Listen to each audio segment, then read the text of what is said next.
Welcome to ProSat, the Programmatic System for Assessment of Trainees. ProSat primarily provides a function for workplace-based assessment. It allows trainees to request an observation, also called assessment of performance, which then notifies supervisor by email and instant messaging. The supervisor completes a report, which is then distributed via email to the trainee, the supervisor, and a copy of the file is stored in the trainee's cloud-based portfolio. ProSat also supports traditional end-of-rotation or end-of-block type assessments, which allows the recording of professional behaviors, oral knowledge assessments, as well as feedback from multiple consultants on practicability. Confidential comments from these assessments can be sent to the HOD and Competency Committee to flag certain issues.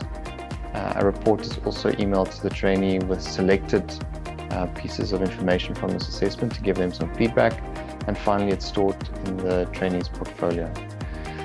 The ProSat can also store additional documents such as complaint letters, exam pass letters, all in one place on the trainee's cloud-based portfolio. Very importantly, ProSat provides a platform for clinical competency committee decision-making. All the information required for these decisions are stored in a single location. So this includes workplace-based assessments, end-of-block assessments, as well as previous competency committee meeting notes.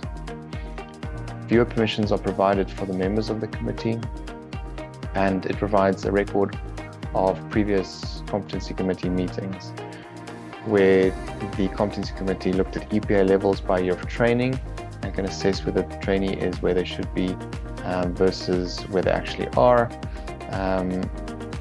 This also reports meeting dates and decisions that were taken, as well as comments or recommendations to the trainee regarding progress.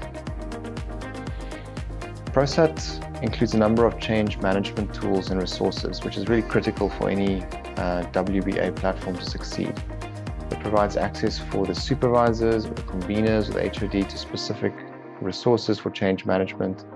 It includes an overall dashboard with a number of observations completed across the platform in a specified time period.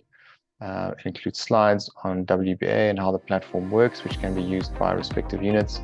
There are also YouTube videos for trainees and supervisors on how to use the system, even though it's quite easy to use. A number of useful articles also included for those who are interested in reading the background behind workplace-based assessment and the various other components thereof. A toolkit which was developed by the National WBA Steering Committee in South Africa. QR code posters can also be made available to put up around locations in the workplace for people to have easy access to the platform, and links for requesting as observations, as well as a template for an information leaflet that the unit can use to summarize their activities for assessment and how they will be assessed. Other features of ProSat is that it includes an automated reminder system, 24 hours. There's regular backup file. The files are emailed to the convener and external accounts. These files contain basically the critical information about what observations have taken place. There's strong security in terms of two-factor authentication to access the account. There's controlled access, and there's standard data encryption. The access for units is provided so that they can control and edit their own list of rotations. Activities for assessment, also called entrustable professional activities or EPAs. If supervisors or trainees come and go, these can be edited by the unit without having to contact the ProSat administrator team. And it also includes contact details, so if these change, they can be edited directly by the unit. The advantage of ProSat is that it's inexpensive, it's already working in a South African setting, it's easy to add new assessment forms or tweak existing ones. It's entirely smartphone based, can be used on other devices, but it's made to be used on smartphones. It's easy to troubleshoot. Disadvantages: there's no cache or offline feature. However, the data costs are pretty low if there's no hospital or workplace Wi-Fi available. There's also no sound record or transcription function for voice feedback. So a quick demonstration to run through the process how a trainee would request an observation, how this is then sent to the supervisor who completes it, sent back to the trainee, how it enters the portfolio, and finally a dashboard which summarizes all the observations across a platform. So firstly, the trainee would open a link. This allows them to enter a number of details on a form. For example, like the date of observation, what activity they would like to request an observation for with a drop-down menu. There's also a link here to descriptions of the entrustable professional activities for this specific discipline. There's a self-assessment option where they rate their own entrustability, and then the form is submitted, including the contact details of the supervisor. This will then send an email to the supervisor saying, dear colleague, this trainee has requested an observation for this activity. Please click on the following link to open their assessment form, and a message is also then sent via instant messaging. The message can be sent via WhatsApp. This is probably the easiest. Many people are now using this for their communication, but it can also be sent through SMS.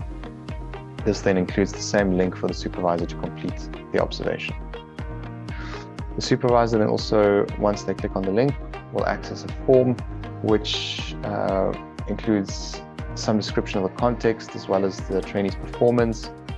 This is just a screenshot of a part of that form, but here rating the trainee's ability to perform the activity unsupervised, some narrative feedback. Once this is submitted, it sends it creates a PDF form. This PDF is then sent to the trainee to say, here's a report, this is the procedure that took place during this rotation. Please remember to give oral feedback. This is an example of what that report would look like. So the context, the performance, description of what they could do, what they couldn't do, what their entrustment rating is, and then lastly some feedback, which is very formative for the trainee.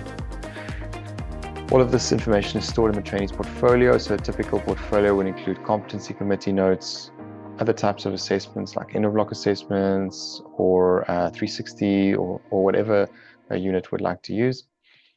Other documents like exam pass letters, complaint letters, etc. And finally, workplace-based assessments where they are stored according to type of assessment. So whether it's inpatient, outpatient, report,